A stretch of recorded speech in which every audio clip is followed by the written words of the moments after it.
In Batyam, on Israel's Mediterranean coast, a female veteran walks into the sea with her surfboard.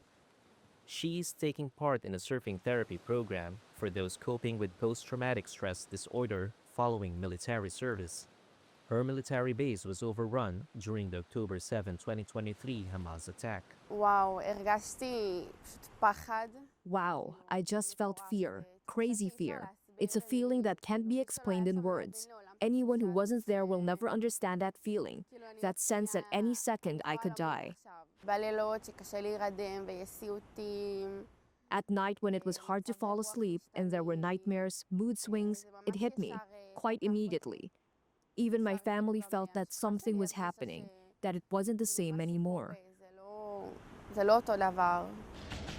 Israel is grappling with a dramatic increase in PTSD and suicide among its troops after its two-year assault on Gaza following the October 7 attack. Israel's defense ministry has recorded a nearly 40% increase in PTSD cases since September 2023, predicting it will increase by 180% by 2028. An Israeli parliamentary committee also found in October that 279 soldiers had attempted suicide from January 2024 to July 2025, a sharp increase from previous years. The report also found that combat soldiers comprised 78% of all suicide cases in Israel in 2024. Ronan Sidi, a clinical psychologist who directs combat veteran research at EMEC Medical Center, says soldiers are generally grappling with two different sources of trauma. One of them is the aspect of the soldier as a victim, okay, with deep experiences of fear, helplessness, okay, and feeling very vulnerable and weak, okay, being afraid to die. And another aspect of it is of the soldier not as a victim but as a perpetrator. And too many times soldiers have to take split-second decisions whether to fire at someone who seems to be a terrorist and firing at them, but he's surrounded with women and children. And then women and children are injured, okay, and killed by accident.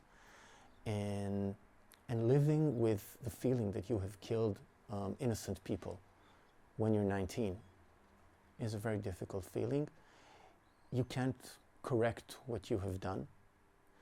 And this is what we call moral injury. A soldier seeking state support for their mental health must appear before a Defense Ministry Assessment Committee, which determines the severity of their case. That process can take months and can deter soldiers from seeking help, some trauma professionals say. Others have received help from organizations such as Hagel Shelley. The NGO, which uses surfing as a therapy technique, has taken on hundreds of soldiers and reservists suffering from PTSD, while some former soldiers have therapy dogs. Israeli forces have killed more than 71,000 Palestinians in Gaza and 4,400 in southern Lebanon, according to Gazan and Lebanese health officials. Israel says more than 1,100 service members have been killed since October 7. The war has left much of Gaza destroyed and its 2 million people displaced. Palestinian mental health specialists have said Gazans are suffering, quote, a volcano of psychological trauma.